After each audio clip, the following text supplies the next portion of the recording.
Bismillahirrahmanirrahim. Alhamdulillahi ala ihsanihi wa syukru lahu ala taufiqihi wa amtinanihi. Asyhadu an la ilaha illallah wahdahu la syarika lah. Ta'ziman li sya'nihi wa asyhadu anna Muhammadan 'abduhu wa rasuluhu wa da'i ila ridwanihi.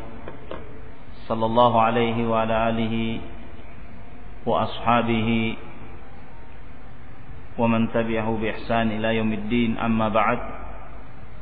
Fa inna asdaqal hadithi kitabullah wa khairal hadi hadi Muhammadin sallallahu alaihi wa alihi wa sallam, wa syarral umuri muhdatsatuha, fa inna kulla muhdatsatin bid'ah wa kulla bid'atin dhalalah wa kulla dhalalatin finnar, thumma amma ba'd. Ikhwani fid din, a'azzakumullah. Walhamdulillah, pada malam yang berbahagia ini kita kembali dikumpulkan oleh Allah Subhanahu wa taala di tempat yang mubarakah ini, di masjid rumah Allah Subhanahu wa taala yang tentunya tidak lain dan tidak bukan kita berkumpul dalam rangka menginginkan keridhaan dari Allah Subhanahu wa taala dengan amalan kita tersebut, yaitu dalam amalan mencari ilmu Alkitab dan sunnah Rasulnya sallallahu alaihi wasallam yang dengannya mengantarkan kita untuk masuk ke dalam jannah Allah Subhanahu wa taala.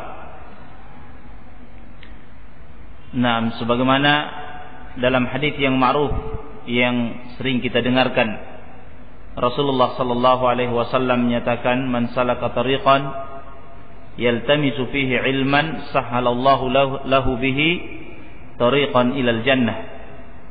Barang siapa yang mencari jalan di dalamnya untuk menuntut ilmu, maka Allah Subhanahu wa taala akan mudahkan baginya jalan menuju syurga.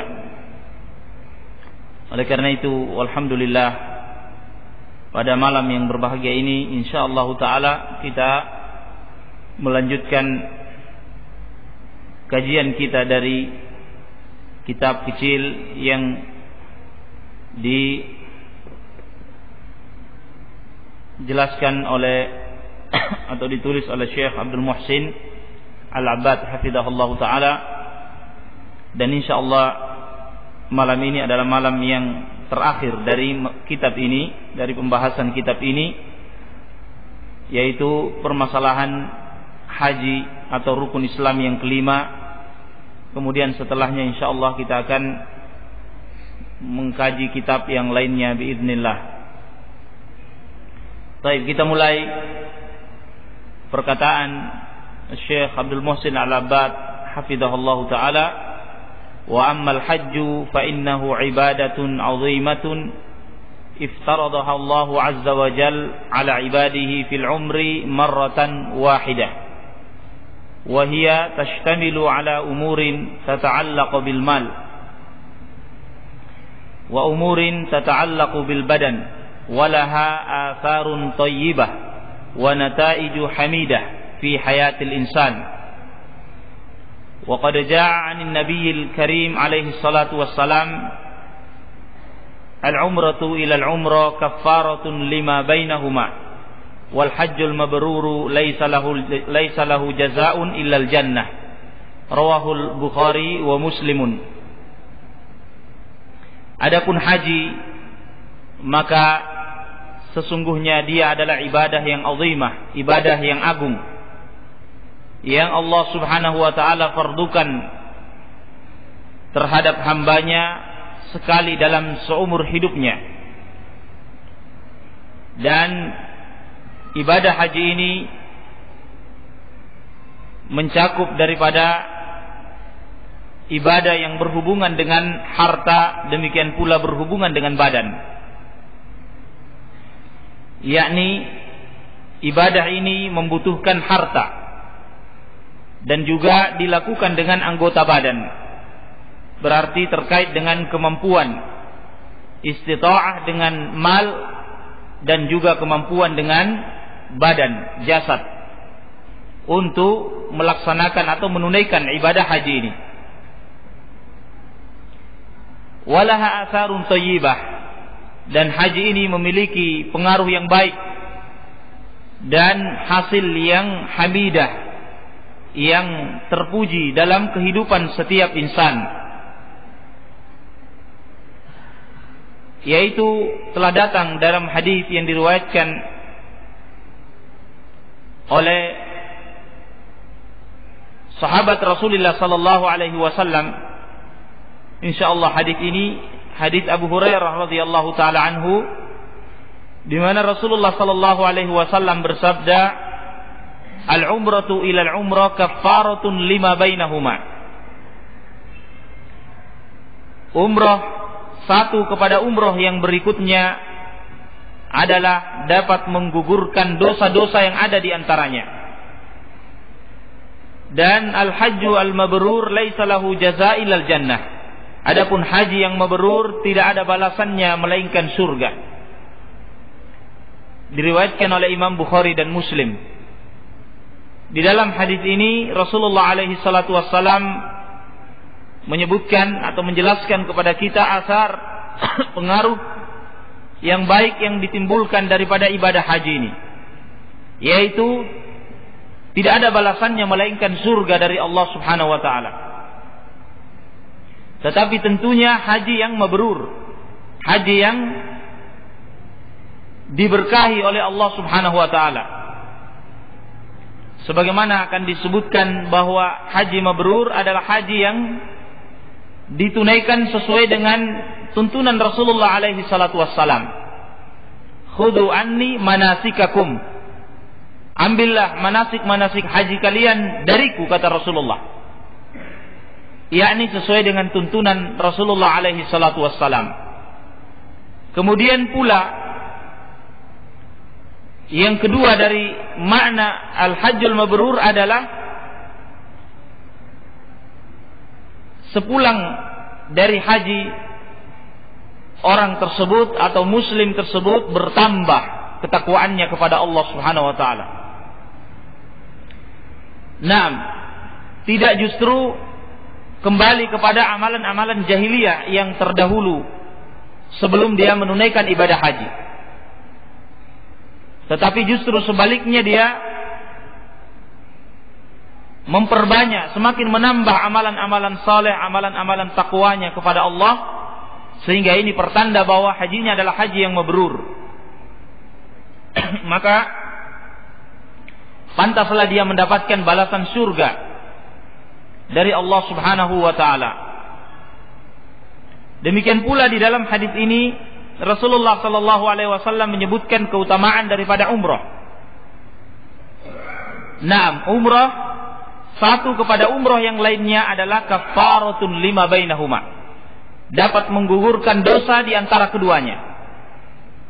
Naam, yaitu orang yang melaksanakan umrah kemudian berikutnya dia umrah yang kedua kalinya, setahun kemudian atau 2 tahun kemudian, maka seluruh dosa yang ada di antara keduanya, umrah pertama dengan kedua, itu akan diampuni oleh Allah Subhanahu wa taala.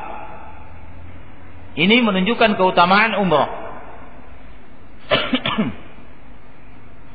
Nah, jadi manasik di dalam Islam, nusuk itu ada 3. Nusuk umrah, nusuk haji, dan nusuk keduanya, yaitu menggabungkan antara umrah dan haji. Nah, semua ini adalah ibadah yang terkait dengan al-hajj, yaitu haji, dan masing-masing memiliki keutamaan. Jadi orang yang belum berhaji dapat melakukan umrah, ihram untuk umrah.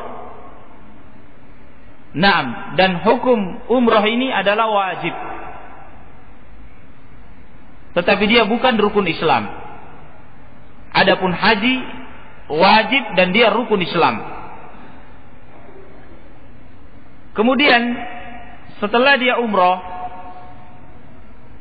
dia masih terikat dengan kewajiban rukun Islam, yaitu ihram untuk haji. Nah, tetapi boleh dia melakukan haji, menyendirikan haji yang disebut dengan haji ifrad. Menyendirikan haji karena dia telah menunaikan umrah. Nah, adapun orang yang melakukan haji ifrad, menyendirikan haji, maka masih terikat padanya kewajiban umrah. Masih terikat padanya kewajiban umrah.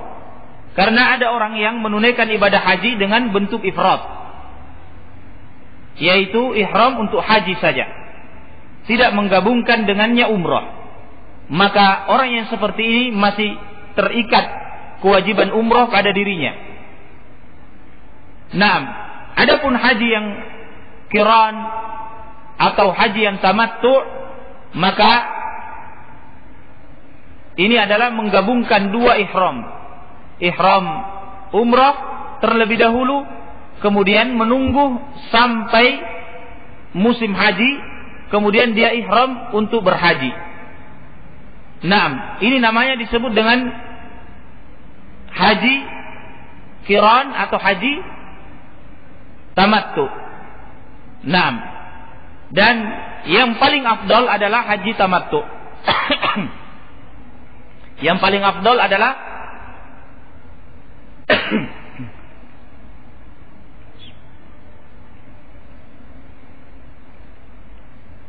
berhaji dengan haji tamattu, dan inilah yang masyhur di zaman sekarang ini, yang dilakukan hampir seluruh kaum muslimin. Nah, dengan melakukan haji tamattu, yaitu ihram dengan umrah terlebih dahulu, kemudian menunggu sampai masuknya tanggal 8 Zulhijjah, lalu kemudian dia ihram untuk berhaji.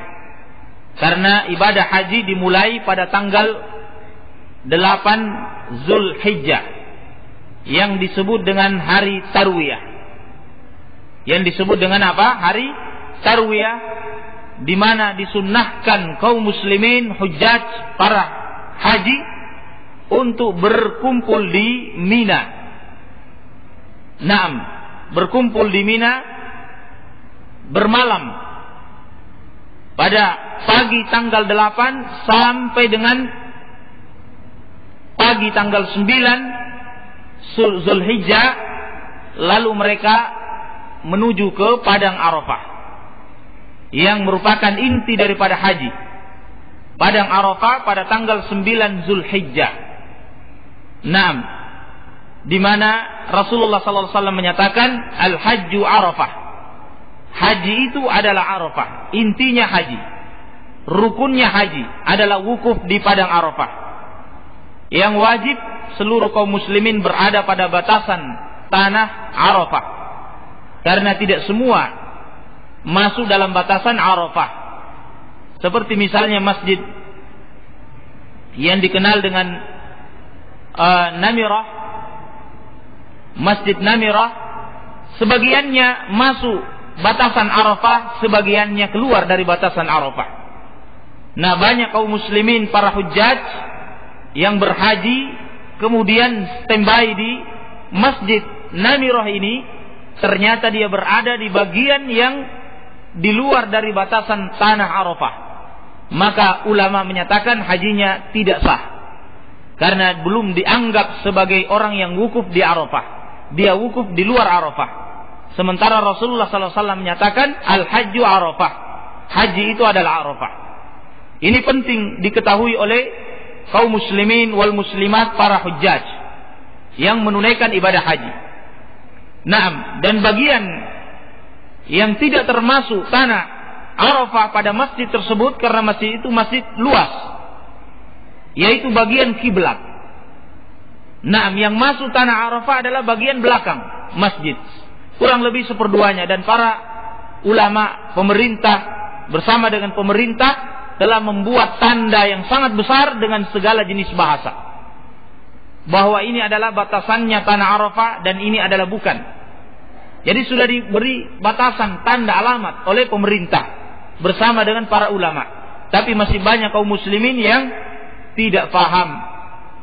Naam, sehingga mereka keluar di dalam wukuf dari Arafah. Baik. Saya kembali kepada permasalahan kita sebagai faedah apa yang saya sebutkan agar dijadikan sebagai tanbih, peringatan bagi seluruh kaum muslimin yang hendak berhaji.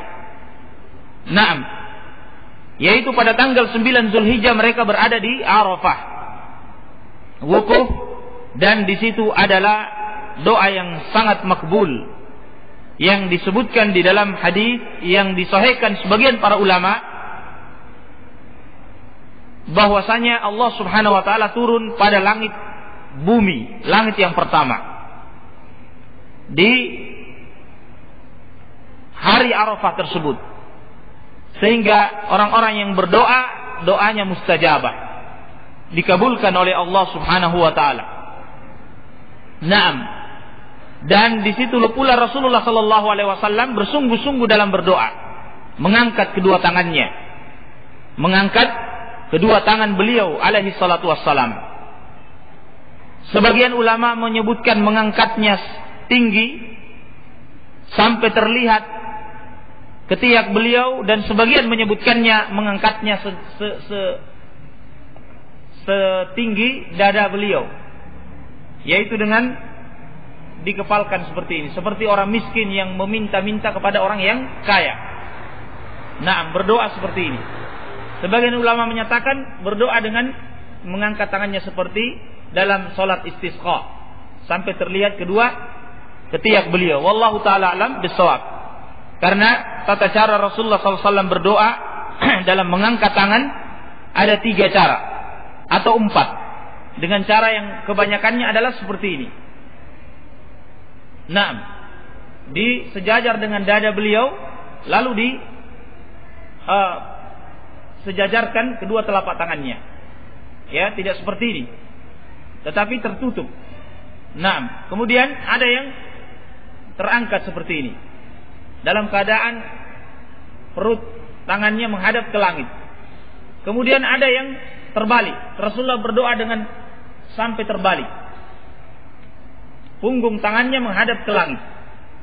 Nah, itu ketiga. Dan keempat, yaitu Rasulullah SAW mengangkat jari jemarinya, yaitu di dalam khutbatul Jum'ah. Nah, berdoa dalam khutbatul Jum'ah. Dan ini hadisnya disahihkan oleh sebagian para ulama, dan sebagiannya menafsirkan dengan makna yang lain. Tetapi yang rajih insyaallah taala bahwa dalam khutbatul Jum'ah disyariatkan untuk mengangkat tangan, dan ini juga diamalkan oleh Imam Ahmad rahimahullah taala berdasarkan hadis yang diriwayatkan Imam Muslim. Nah,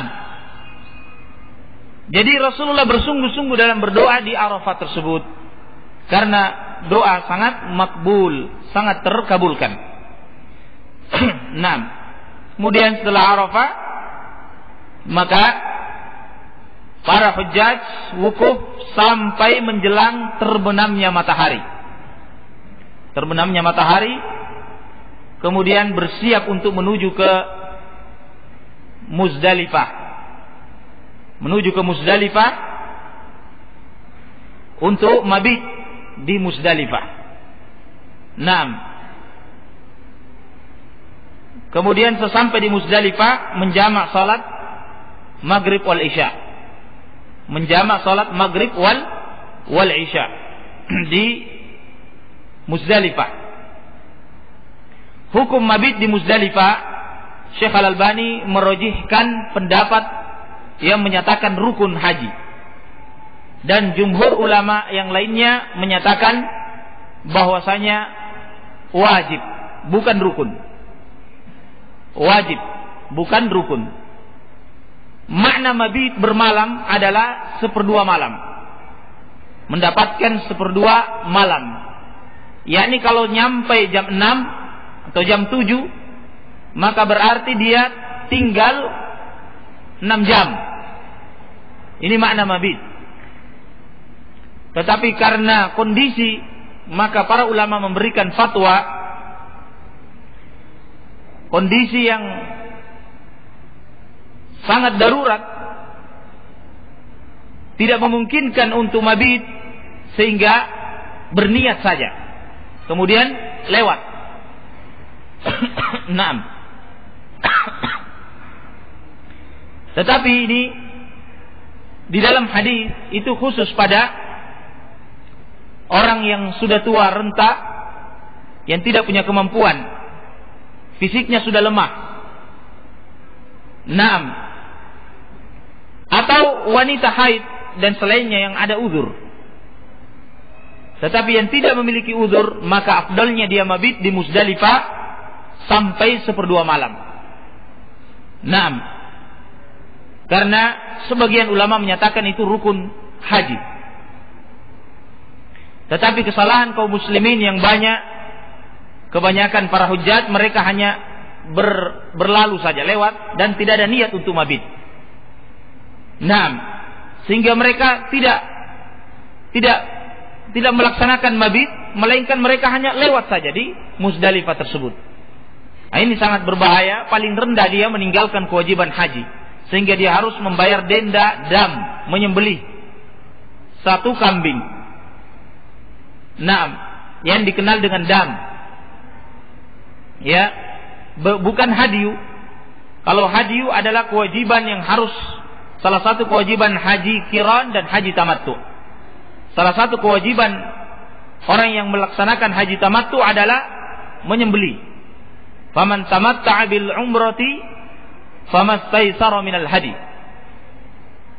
Barang siapa yang melakukan haji tamattu, yaitu membawa umroh kepada haji, famastaysara minal hadi, maka baginya kewajibannya adalah hadiyu, yaitu menyembelih 1 kambing. Naam, ini kewajiban, ya, bukan dam. Adapun kaum muslimin di Indonesia kebanyakannya haji tamattu, mereka membayar 2. Selain daripada hadiyu, juga menyembelih dam. Nah, padahal dam ini khusus bagi orang yang melanggar. Wallahu a'lam, kalau pemerintah memaksudkan dam ini, dimaksudkan karena jamaah hujjaj kita di Indonesia ini, mereka melampaui mikot dalam ihram. Yakni orang yang berhaji, salah satu kewajibannya adalah ihram di mikot. Kalau Indonesia ini dan yang sejajar dengannya, mikotnya Yalamlam, melewati mikotnya Yaman, berarti harus berpakaian ihram, pakaian ihram yang putih-putih yang kita ketahui bersama, itu harus dipakai sebelum melewati Yalamlam. Nah, kebanyakan hujjatnya Indonesia, mereka tidak memakai, melainkan setelah turun di Jeddah atau di Madinah. Naam. Sehingga mereka melewati mikot tidak memakai pakaian ihram. Maka ini berarti meninggalkan kewajiban haji. Meninggalkan apa? Kewajiban haji. Wallahu a'lam, kalau ini yang dimaksudkan oleh pemerintah kita, sehingga para hujjah tersebut diwajibkan membayar dam. Naam. Karena itu yang kita ketahui. Untuk jamaah hujjaj kita, mereka bedakan. Dalam haji tamattu itu membayar 2, hadiyu dan juga dam. Sehingga memberatkan para hujjaj.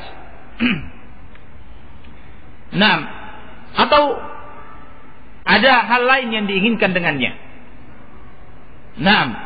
Apakah diinginkan dengannya untuk mendapatkan duniawiyah? Na'udzubillah, mudah-mudahan tidak demikian. Taib.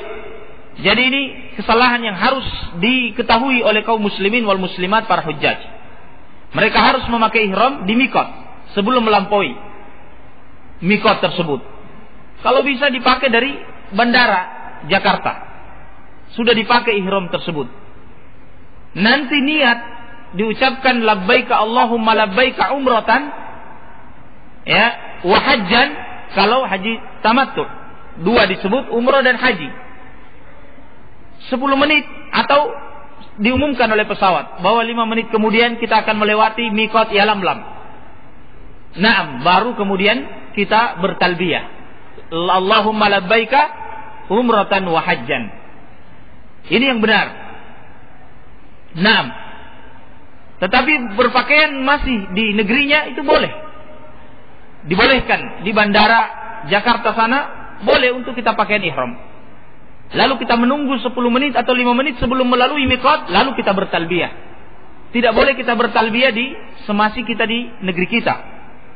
Bertalbiyah ketika sudah mendekati miqat.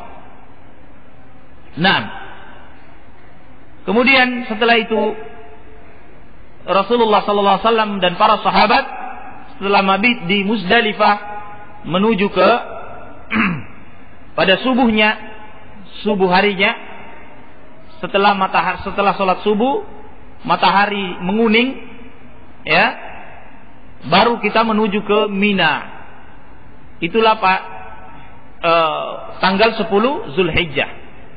Tanggal berapa? 10 Zulhijjah. Sampai di Mina pagi hari kita melempar jumroh yang disebut dengan jumroh Aqabah. Jumroh Aqabah, yang dimana Nabi Ibrahim alaihissalam yang memberikan tuntunan dalam masalah ini kemudian disyariatkan pula oleh Nabi kita Muhammad sallallahu alaihi wasallam. Naam, yaitu melempar jumroh Aqabah dengan batu yang tidak terlalu besar dan tidak terlalu kecil, seperti biji kacang atau lebih besar sedikit. Naam, kita lempar jumroh Aqabah tersebut dengan berapa batu? 7 batu. Ya. Semuanya harus masuk pada lubang tersebut.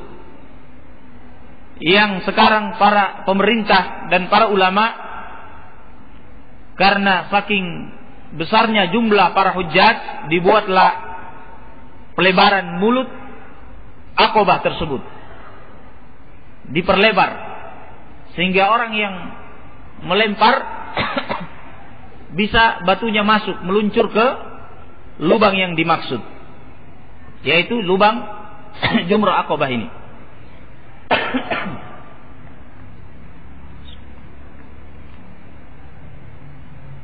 Nah,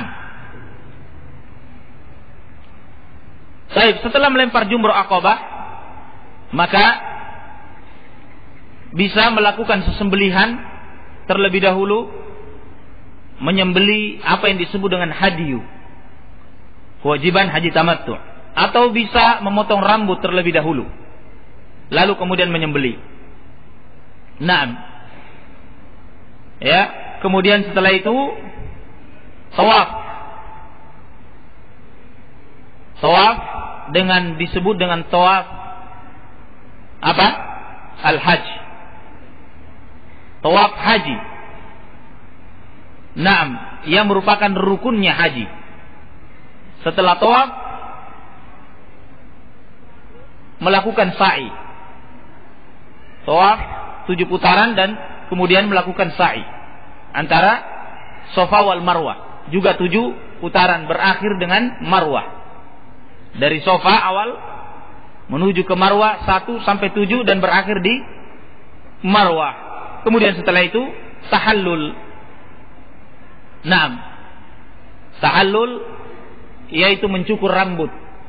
Afdolnya tahlik, mencukur sampai gundul. Tapi boleh pula melakukan taksir, yaitu mencukur tidak sampai gundul dengan gunting atau dengan alat. Tetapi yang afdal adalah melakukan tahlik. Taib. Naam, selesai hajinya. Selesai haji kemudian pulang juga diwajibkan untuk melakukan tawaf wada. Tawaf wada adalah tawaf dalam meninggalkan tanah haram. Sehingga wada artinya meninggalkan.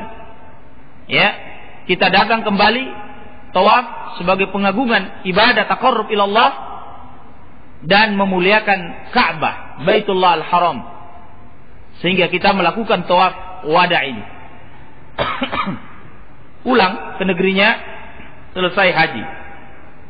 Nah, maka diantara tandanya adalah sepulangnya dia semakin menambah takwaannya kepada Allah Subhanahu wa taala, maka ini ciri haji al-mabrur. Baik. Jadi ini sangat penting karena sebagian besar kaum muslimin melakukan manasik haji tidak sesuai tuntunan Rasulullah sallallahu alaihi wasallam. Justru melakukan bid'ah-bid'ah, kemungkaran-kemungkaran, bahkan melakukan rafath, perbuatan keji, debat, jidal di dalam musim haji tersebut. Maka ini tidak termasuk haji yang mabrur. Naam, yang balasannya adalah surga. Naam. Jadi demikian diantara keutamaan haji atau pengaruh yang baik yang ditimbulkannya adalah balasan surga dari Allah Subhanahu wa taala. Naam, kemudian pula di antara dalil yang menunjukkan asar keutamaan haji ini adalah hadis di mana Rasulullah sallallahu alaihi wasallam ditanya tentang afdalul a'mal dalam hadis Abu Hurairah radhiyallahu taala anhu. Maka Rasulullah sallallahu alaihi wasallam menyatakan al-imanu billah wa rasulihi. Amalan yang afdal adalah beriman kepada Allah dan Rasulnya. Kemudian dikatakan lagi tsumma madza? Kemudian apa setelah itu? Rasulullah menyatakan al-jihadu fi sabilillah. Berjihad di jalan Allah Subhanahu wa taala. Kemudian apa lagi ya Rasulullah? Yaitu hajjun mabrur, haji yang mabrur. Hadis ini diriwayatkan Imam Bukhari dan Muslim. Naam, yaitu amalan yang afdal diantaranya haji mabrur.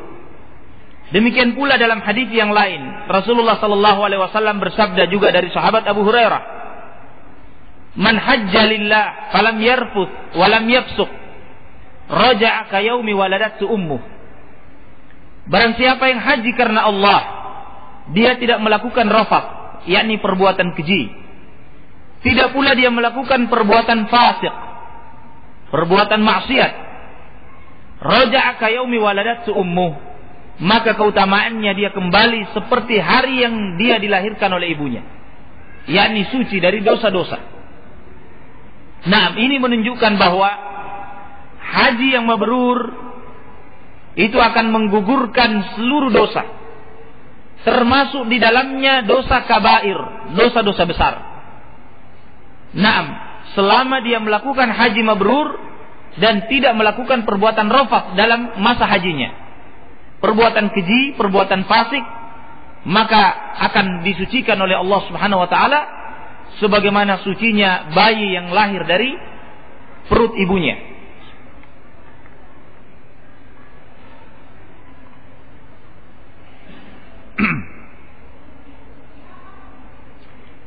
Naam, hadis ini diriwayatkan Imam Bukhari dan Muslim juga dari Abu Hurairah radhiyallahu taala anhu. Naam, dalam hadis yang lain juga yang menunjukkan keutamaan daripada haji, yaitu haji yang mabrur, huwa alladhi ya'ti bihi al-insan mutabiqan li sunnatin nabi al-karim alaihi salatu wassalam. Baik. Afwan, yang dimaksud dengan haji yang mabrur, kata Syekh Abbad hafizahullah taala, adalah di mana seseorang menunaikan ibadah haji tersebut mencocoki sunnah Rasulullah sallallahu alaihi wasallam. Ini haji yang mabrur. Wa alamatuhu, dan di antara alamatnya ayyakuna ba'dal haji ahsan minhu qablal hajj. Yaitu orang tersebut sebelum dia haji, setelah dia haji, keadaannya lebih baik sebelum dia haji. Keadaannya semakin membaik, bukan justru semakin jelek. Nah, sebagaimana kebanyakan kaum muslimin, para hujjaj, terutama haji-haji, para pedagang. Nah, para pedagang, khususnya lagi Bugisiyun, orang-orang Bugis. Nah, Allah alam kalau suku-suku yang lainnya. Karena saya sendiri suku Bugis, jadi saya mengetahui hal ini. Nah, kebiasaannya para pedagang, khususnya orang-orang Bugis, sebelum haji tidak pernah sholat. Nanti karena banyaknya uang, menyetor, kemudian haji. Sebelum dia haji, dia melaksanakan sholat. Dia sholat 5 waktu. Nah, bersungguh-sungguh 2 bulan sebelumnya atau 3 bulan sebelumnya. Kemudian haji. Haji, sepulang dari haji 1 bulan sholat, setelah itu berhenti sholat. Pergi ambil kembali apa? Dominonya. Main domino. Dalam posisi memakai songkok haji. Nah, la ilaha illallah. Ini musibah, kebiasaan yang jelek. Akhirnya saling mewarisi terus. Yang penting haji itu sebagai gelar. Sebagai gelar. Biar tidak sholat, biarpun berhenti lagi sholat setelah haji, tidak ada masalah. Yang penting sudah dapat gelar apa? Gelar haji, yang mengalahkan gelar S1, mengalahkan gelar sarjana. Mana buktinya? Buktinya antum lihat, kalau musim acara pesta pernikahan, ya, yang dilihat itu bukan sarjananya, yang dilihat ada apanya? Hajinya. Kalau bukan haji, tidak boleh menjadi pagar ayu, ya, atau menjadi pelayan apa? Tidak afdol maksudnya. Afdolnya adalah yang sudah haji. Nah, ini yang sarjana tidak dipakai. Yang dipakai adalah apa? Hajinya. Nah, ini bukti bahwa mereka lebih menganggap gelar haji itu lebih tinggi daripada gelar sarjana. Nah, dan acara-acara yang lainnya. La ilaha illallah. Bahkan mereka kalau melihat orang yang belum haji seperti kita, ya. Kalau saya alhamdulillah sudah haji. Kalau antum mungkin kebanyakan di sini belum haji. Kalau melihat antum yang sudah memakai kopiah seperti ini, mereka marah dan mencela, ya, dengan mengatakan ini antum ini haji apa? Haji talattu, istilahnya, ya. Memakai songkok haji belum haji. Nah, ini merusak gelar apa? Gelar haji. Nah, mereka tidak inginkan yang demikian. Padahal tidak ada dalil, tidak ada sunnah. Justru dalilnya, sunnahnya memakai kopiah. Nah, haji atau belum haji disunnahkan memakai kopiah. Di dalam sholat secara khusus maupun di luar sholat. Ya. Nah, jadi ini musibah yang menimpa kaum muslimin wal muslimat. Nah, semoga mereka mengambil manfaat dari apa yang kita sampaikan ini. Amin. Jadi demikian makna haji mabrur. Alamatnya adalah setelah hajinya keadaannya lebih baik daripada sebelum hajinya.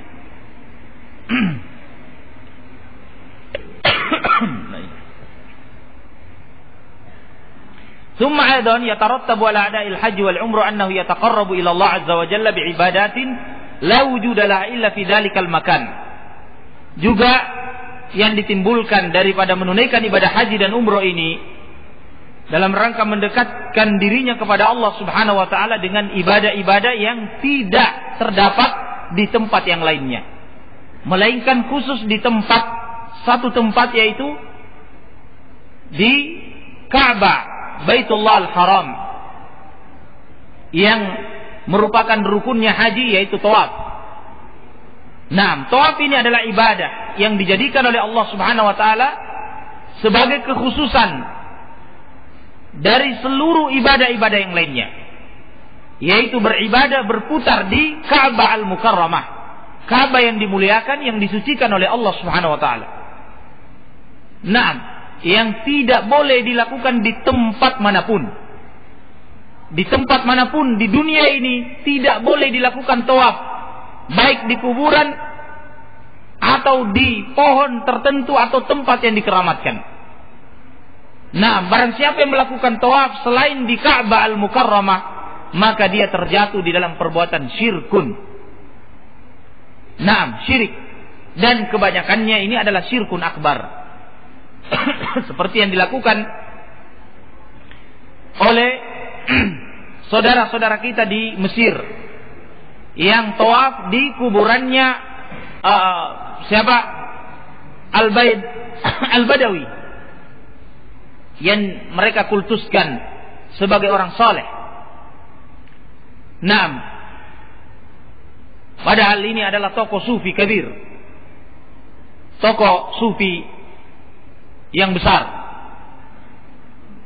sehingga dikultuskan oleh pengikutnya. Kemudian sepeninggalnya dia dikuburkan di Mesir, lalu sampai hari ini tawaf di kuburannya. Demikian pula di Irak sana, di Kufah, kuburannya Abdul Qadir Jailani rahimahullah wa yaghfiruh. Semoga Allah merahmati beliau dan mengampuni kesalahan beliau. Beliau adalah imam Ahlus Sunnah wal Jamaah. Naam, Imam Abdul Qadir Jailani. Tetapi orang-orang yang bodoh dari para pengikutnya sampai hari ini tidak mengenal siapa beliau, yang pada akhirnya mereka tawaf di kuburannya sebagaimana tawaf di Ka'bah. Nah, bahkan tidak sedikit dari mereka meyakini lebih mulia tawaf di kuburannya, di kuburan, daripada tawaf di Ka'bah. Naudzubillah, ini syirkun akbar. Di Indonesia ini juga sudah banyak bentuk-bentuk tawaf. Naam, berkeliling di kuburan tertentu atau di tempat tertentu. Naam, dalam rangka taqarrub ilallah, mendekatkan dirinya kepada Allah Subhanahu wa taala. Maka ini adalah perbuatan syirik. Maka satu-satunya tempat yang dikhususkan oleh Allah Subhanahu wa taala yang mulia adalah Ka'bah. Dan ini bentuk ibadah. Bentuk ibadah kepada Allah Subhanahu wa taala. Wa min dzalika taqbil wastilam al-hajar al-aswad.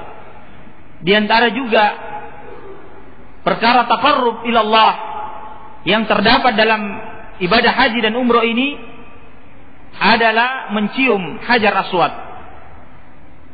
Mencium hajar aswad dan juga memberi salam kepada hajar yamani, rukun yamani. Naam, pada Ka'bah di bagian salah satu sudutnya, di bagian pintu Ka'bah terdapat hajar aswad. Ya, dan disitulah dimulai tawaf, permulaan tawaf. Ditarik garis dari hajar aswad, sudutnya ditarik garis ke belakang. Itulah awal tawaf. Yang disunnahkan kita pada awalnya untuk mencium. Kalau tidak mampu mencium karena desakan manusia, maka kita disunnahkan memberikan salam. Naam, dengan mengangkat tangan, kemudian yang mengucapkan Bismillah, Allahu Akbar. Bismillah, Allahu Akbar. Lalu kita mulai tawaf. Naam, kalau mampu mencium, maka afdalnya mencium. Tetapi kalau desakan manusia yang banyak, justru mencium tidak dibolehkan. Karena ini menimbulkan madarat yang besar, yaitu mendolimi orang lain, baik dengan menyiku, ya, atau mendorongnya. Ini adalah perbuatan zalim yang sama sekali tidak dibolehkan dalam ibadah haji, karena Rasulullah menyatakan itu salah satu bentuk perbuatan fisik, perbuatan fasik yang meniadakan atau menghilangkan kemabrurannya haji tersebut. Nah, maka tidak boleh. Apalagi kalau perempuan, ya, apalagi kalau perempuan sampai disentuh auratnya, buah dadanya, atau bahkan kemaluan ghalidhahnya, aurat kemaluannya, naudzubillah. Karena dia harus dipeluk, harus diangkat, kemudian bisa mencapai Hajar Aswad tersebut. Dan ini yang saya persaksikan dan dipersaksikan oleh para hujjaj. Naam, di musim haji. Ya, karena sebab kejahilan, ketidaktahuan tentang manasik haji yang benar. Sehingga meyakini bahwa haji itu tidak sempurna kecuali harus mencium. Akhirnya dipaksakan sampai pun dipegang auratnya oleh orang-orang yang ada di dekat situ. Naudzubillah. Karena tidak semua orang yang berhaji itu niatnya baik, niatnya benar.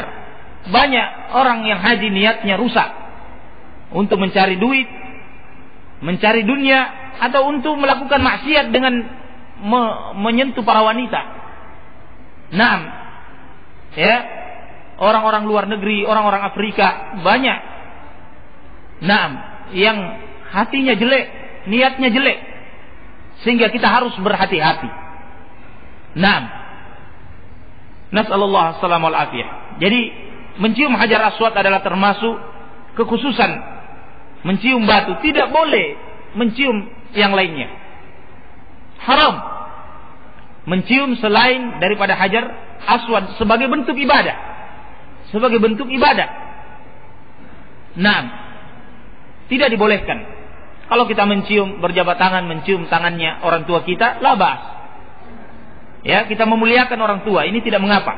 Tidak ada niat kita untuk dengan mencium zatnya, mencium itu sebagai taqarrub ilallah. Berbeda dengan mencium Hajar Aswad. Tawaf, zatnya perbuatan tersebut adalah taqarrub ilallah. Ya, mendekatkan diri kepada Allah. Tetapi kita tidak meyakini bahwa Hajar Aswad ini bisa memberi manfaat, bisa menolak madarat. Tidak. Tapi itu adalah syariat dari Allah. Kita lakukan itu sebagai bentuk pendekatan diri kepada Allah. Sebagaimana ketika kita menyembelih hewan kurban, kita memotong hewan kurban itu sebagai bentuk taqarrub ilallah. Sama dengan itu. Adapun pada tempat-tempat yang lainnya diharamkan kalau sebagai bentuk taqarrub ilallah. Nah, tidak dibolehkan. Khusus pada Hajar Aswad dan juga Hajar Yamani. Hajar Yamani tidak dicium. Ya, Hajar Yamani tidak dicium, cukup diberi salam saja. Naam, cukup diberi salam saja. Naam. Oleh karena itu, ikhwani fi din azakumullah, di sini penulis menukilkan ucapan Umar bin Khattab radhiyallahu taala anhu. Beliau menyatakan ketika mau mencium Hajar Aswad, "Inni a'lamu annaki hajar, la tadur wa la tanfa'. Walaula anni ra'aitu Rasulullah sallallahu alaihi wasallam yuqabbiluki ma qabbaltuki." Riwayatkan Imam Bukhari dan Muslim. Kata beliau, aku mengetahui bahwa engkau ini adalah batu. Tidak memberi madarat, tidak bisa memberi manfaat, tidak bisa menolak madarat, tidak bisa memberi manfaat. Batu. Kalaulah seandainya aku tidak melihat Rasulullah mencium engkau, niscaya aku tidak akan menciummu. Di sini maksudnya Rasulullah meletakkan syariat. Mencium Hajar Aswad itu sebagai taqarrub ilallah, tetapi bersamaan dengan itu kita meyakini bahwa batu ini tidak bisa memberikan apa-apa. Tidak memberikan manfaat, tidak pula memberikan menolak madarat, tidak memberikan manfaat. Nah, sama juga dengan Ka'bah. Ka'bah, temboknya atau kainnya tidak bisa memberi manfaat, tidak bisa menolak madarat. Sama. Berbeda dengan kaum muslimin, mati-matian. Makanya kainnya itu selalu diangkat tinggi-tinggi. Ya, pemerintah selalu mengangkat kainnya, digulung sehingga terkelihatan setengah. Iya. Karena kejahilannya kaum muslimin wal muslimat. Mereka gunting kain tersebut, disimpan di kanton, dijadikan sebagai jimat. Nah, ini demikian sampai hari ini. Nah, kemudian dicium temboknya Ka'bah itu, dijilat, bukan dicium lagi, dijilat. Temboknya Ka'bah itu benda mati, tidak bisa memberi manfaat, tidak bisa menolak madarat. Nah, ini sebab kejahilan. Nah, kalau mereka mengetahui ucapan Umar bin Khattab ini, maka niscaya mereka tidak akan melakukannya. Nah, bahwa aku mengetahui engkau batu, tidak bisa memberi manfaat, tidak bisa menolak madarat. Tapi murni itu sebagai syariat dari Allah Subhanahu wa taala. Nah, dan yang terakhir, di antara pengaruh yang ditimbulkan daripada ibadah haji dan umrah, bahwa orang yang muhrim itu telanjang kecuali dia disunnahkan, disyariatkan memakai pakaian ihram yang kita persaksikan, kain putih, kemudian tidak boleh terdapat di dalamnya celana dalam yang berbentuk anggota badan, yang bisa masuk padanya anggota badan.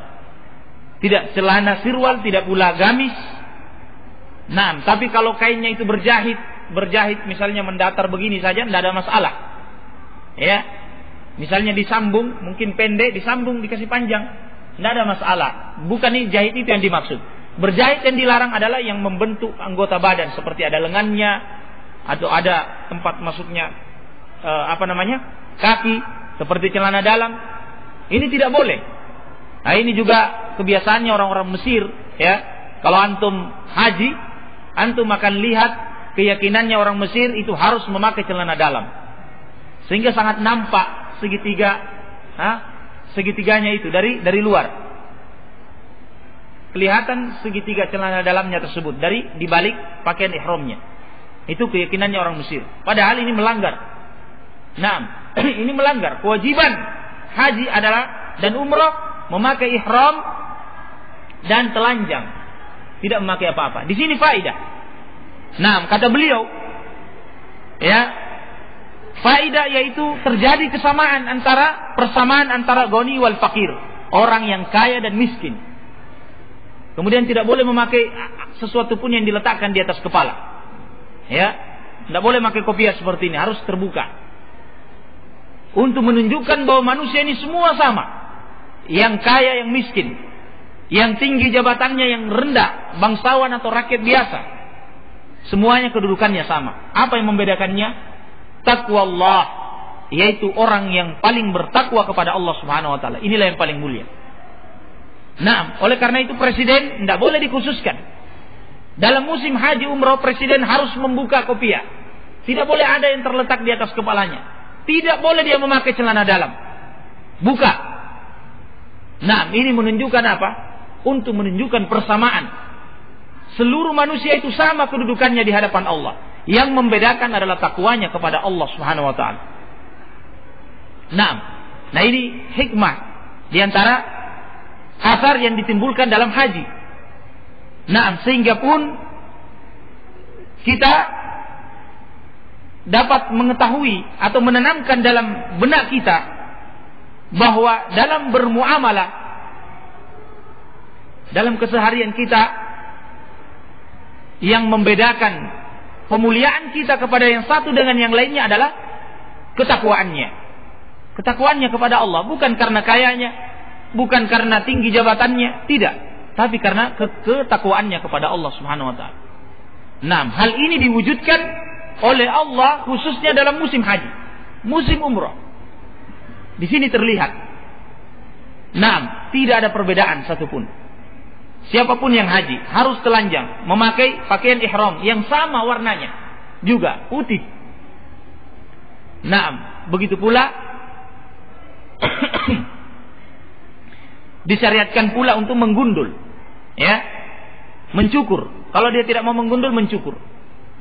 Nah, di sini juga menunjukkan, ya, orang yang mungkin di luar haji tidak mau mencukur rambutnya, ingin bergagah-gagah, ya, karena sebagian orang, takut sekali rambutnya itu rusak, ya, selalu ada sisir di kantong, setiap saat disisir, dipergagah rambutnya. Nah, musim haji tidak tawar-menawar, harus dicukur.